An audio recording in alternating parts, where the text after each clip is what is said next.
Chapter 3 ઉદાહરણ 6 બે પેન્સિલો અને 3 રબરની કિંમત બે પેન્સિલો અને 3 રબરની કિંમત ₹9 છે. કેટલી છે? તો કે ₹9. અને 4 પેન્સિલો અને 6 રબરની કિંમત ₹18 છે. બે પેન્સિલો અને 3 રબરની કિંમત ₹9 છે અને 4 પેન્સિલો અને 6 રબરની કિંમત કેટલી છે? તો ₹18 છે. તો એક પેન્સિલ અને એક રબરની કિંમત શોધો. શું કીધું છે? તો એક પેન્સિલ અને એક રબરની કિંમત શોધવાની છે. તો પહેલા આપણે શરત પ્રમાણે સમીકરણ બનાવીશું. ધારો કે એક પેન્સિલની કિંમત આપણને ખબર નથી, તો અત્યારે શું કરીશું? એના માટે ₹x લઈશું અને એક રબરની કિંમત ₹y લઈશું. બરોબર? તો આપણે x અને y આપણે ધાર્યા છે. હવે આપણને ઉપર શરત આપી છે. શું શરત આપી છે? એ મુજબ આપણને દ્વિચલ સમીકરણો મળશે. તો કે બે પેન્સિલો, તો પેન્સિલ માટે આપણે શું ધાર્યું હતું? કે x. તો બે પેન્સિલો એટલે શું થશે? 2x. અને રબર માટે શું ધાર્યું હતું? કે y. તો અહીં રબર કેટલા છે? 3 રબર.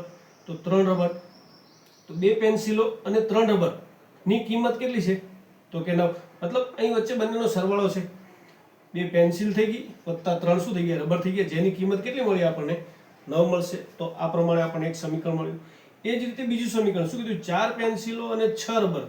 તો 4 પેન્સિલો અને 6 રબર ની કિંમત કેટલી છે? તો કે 18 છે. તો અહીં વચ્ચે બંનેનો સરવાળો આવશે. તો 4x + 6y = 18 મળશે. તો એ બે સમીકરણ છે, એ પરથી કોઈ પણ એક સમીકરણ લઈએ આપણે. તો અહીં 2x + 3y = 9 પરથી x નો આપણે આદેશ લઈશું. તો કે 2x + 3y = 9 માટે શું થશે? તો કે 3y બરાબરની સામે જશે. માટે શું થશે? તો +3y છે, સામે જશે એટલે માઇનસ થશે. 9 - 3y થશે. તો 2x = 9 - 3y. માટે શું થશે? x ના ગુણાકારમાં 2 છે, એ હવે શું થશે? ભાગાકારમાં આવશે. 9 - 3y / 2. બરાબર? તો અહીં આપણને x બરાબર કેટલા મળે? 9 - 3y / 2. તો x ની કિંમત તો આપણને સમીકરણ સ્વરૂપે મળી. બરાબર ને? હવે આ સમીકરણને આપણે બીજા સમીકરણમાં એટલે કે 4x + 6y = 18 માં મૂકીશું. 4x + 6y = 18 માં x ની કિંમત કેટલી? તો કે x = 9 - 3y / 2 મૂકીશું. તો 4 અહીં x ની કિંમત 9 - 3y / 2 + 6y = 18. અહીં 4 દુ, અહીં 2 દુ 4 થશે એટલે કે 2 2 શું થશે અહીં આપણને? તો કે 2 અને 4 નો ભાગ ચાલશે એટલે આપણને શું મળશે? 2 મળશે. બરાબર ને? તો અહીં 2 મળ્યા. તો અહીં આગળ 2 લખાશે. તો આપણે હવે એને સમજી લઈશું. બરાબર ને? કે શું થયું હતું? કે અહીં ભાગ ચાલ્યા હતા. બરાબર? તો 2 દુ 4 એટલે અહીં શું મળશે આપણને? 2 મળશે. તો હવે અહીં 2 જે છે કૌંસ છોડીશું એટલે 2 નવા 18 થશે. બરાબર? અને 2 તરી 6 થશે. તો આ સમીકરણ આ રીતે મળશે એટલે કે 18 - 6y અને અહીં 6y તો હતા જ, વત્તા 6y = 18. તો +6y - 6y એટલે આ 6y માંથી 6y જતા રહે એટલે અહીં કોઈ પદ રહેશે નહીં. તો શું મળે આપણને? 18 = 18 મળે. 18 = 18 બરોબર છે. તો y ની તમામ કિંમતો માટે આ વિધાન સત્ય છે. આપણને y ની આ સમજવા માટે છે.